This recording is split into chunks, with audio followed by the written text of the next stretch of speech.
system is going to be the integumentary system. Usually it's studied first after you learn all your tissues and then the organization of the walls of organs. And so our first system then will be the integumentary system, which means the skin system, all right? And so the primary organ in the system is skin, all right? And we have two kinds of skin. We have thin and thick skin. And so thick skin is found only on the soles and the palms of the feet and hands. And it's got 5 specific layers in its epidermis. Versus thin skin is everything you're seeing right here on the top of your fingers and the top of your foot. And this has only 4 specific epidermal layers. So that's the difference between thin and thick skin. And so, but it's all skin, right? So what kind of organ is skin? What kind of organ? It's solid. So the parenchyma, the big P, is stratified squamous ET. You have more stratified squamous ET in your skin than any other specific tissue. And then the stroma, the feeding layer, is basically going to be loose CT fin with leaky capillaries in the dermis of the skin. And so that will feed the epidermis and also feed the rest of the layers in the skin.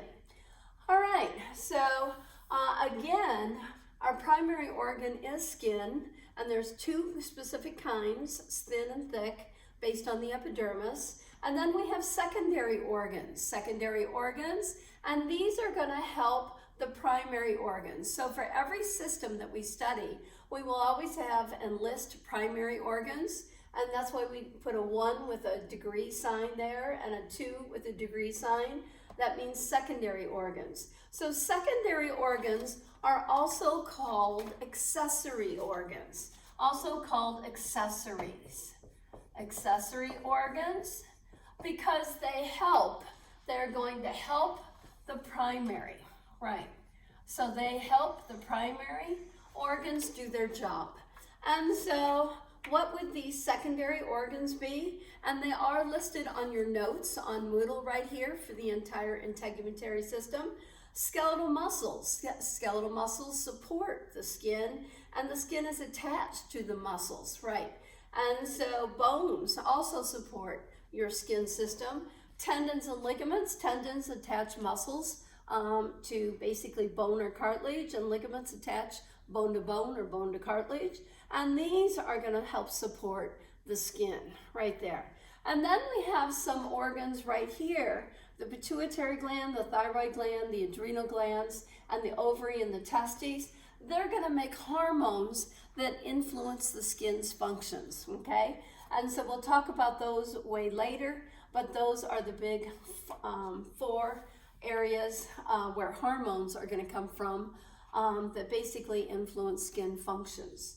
All right, so now if we go over here, I drew a real fast picture of skin, and skin is considered the largest organ in the human body because it covers approximately 1 to 2 square meters.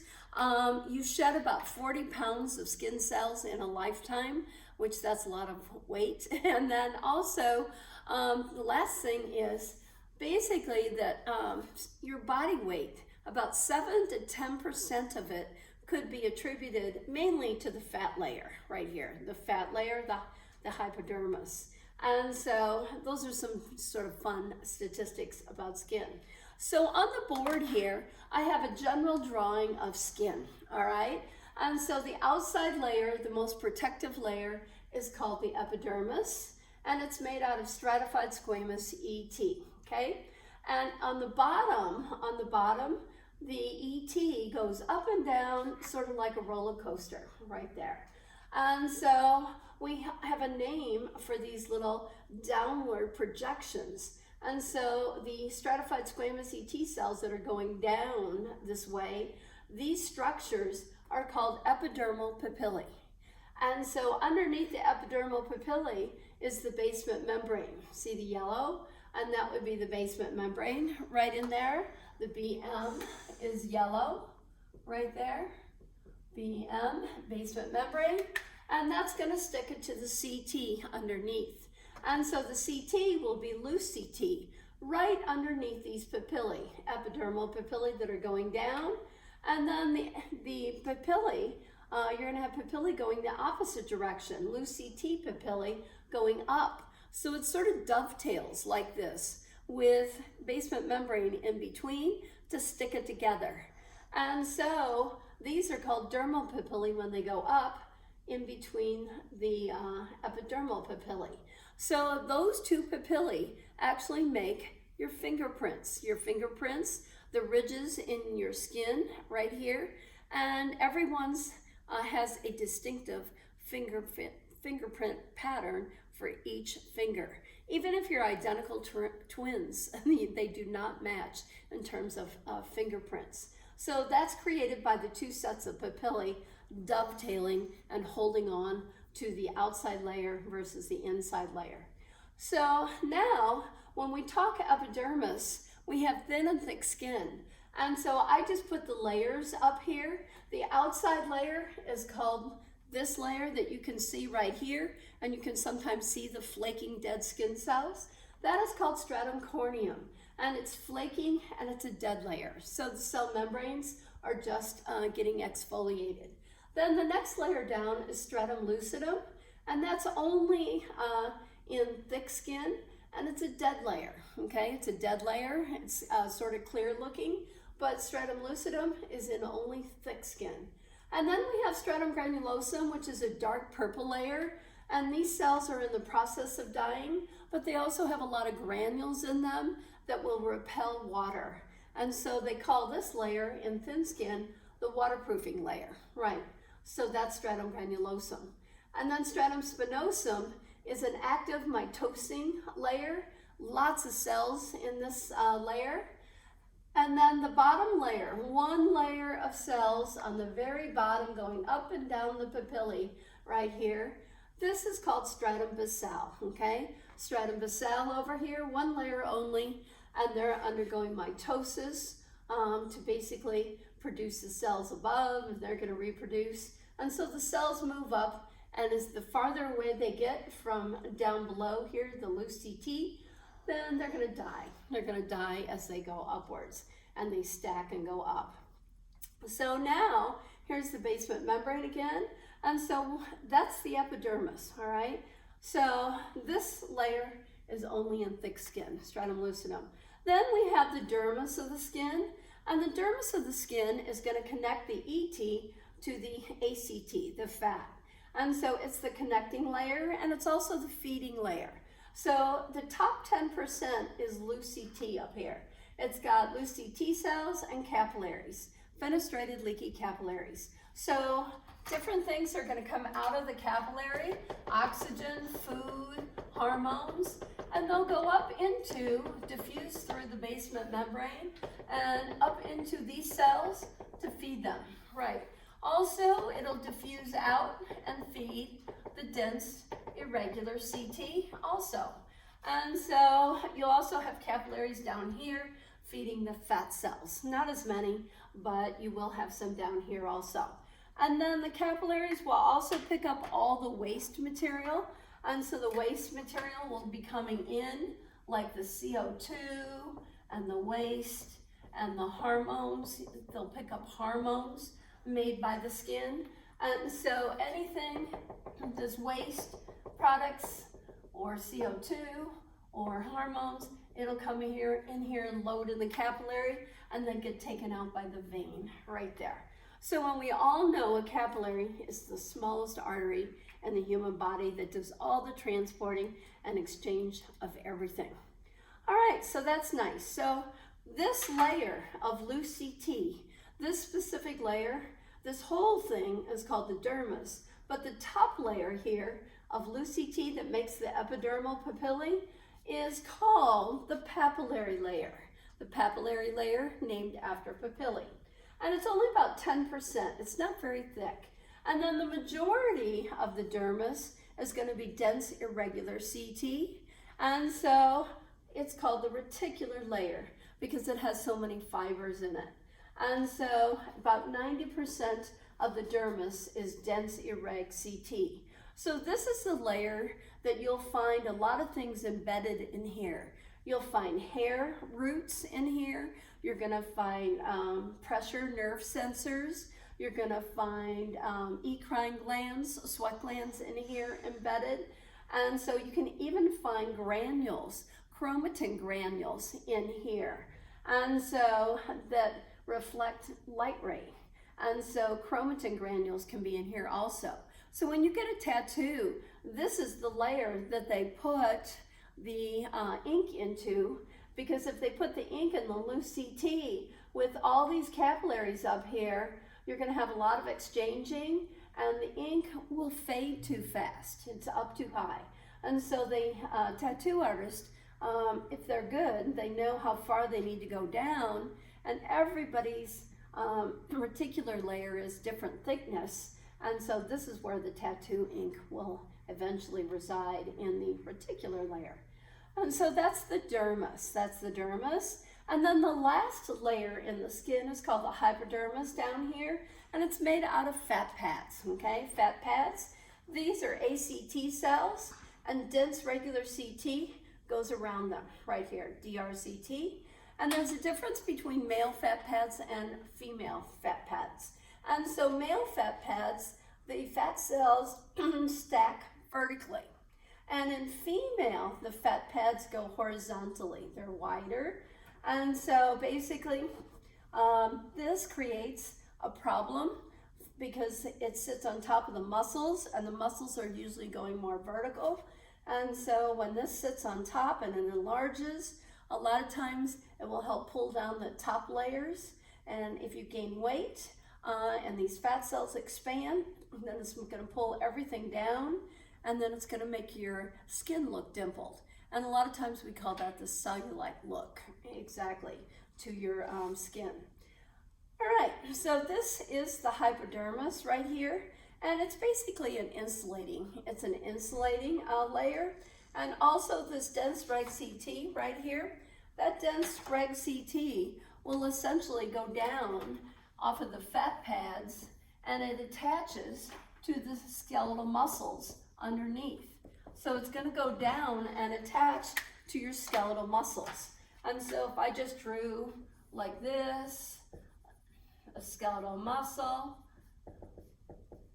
right there, and so that is going to come down, that dense reg CT, and it's going to become part of the epimysium, and then come over here and attach towards the tendon. And so that is how your skin is anchored, held in place, so that it's not wobbly all the time. It definitely will stay in place unless you're pushing it and moving it, right? So it attaches to the outside wrappers, CT wrappers of skeletal muscle, and it can also attach to the outside layers of ligaments and bones, which have dense reg around them. So we have two other names for the hypodermis: subcutaneous and superficial fascia. All right, so that's an overview of skin for right now. All right, now we're going to talk about the functions of the dermis and the hypodermis. So what does the dermis do? It anchors hairs and glands, like we saw over there, feeds the epidermis, removes waste, connects the epidermis to the hypodermis. Then we have sensory structures embedded in there, Meissner's and Pacinian corpuscles. And then it also makes scar tissue. When it is ripped, it will make the scar tissue. What does the hypodermis do? It anchors the skin to muscles and bones, okay? It insulates muscles and the overall body, traps heat in, traps body heat.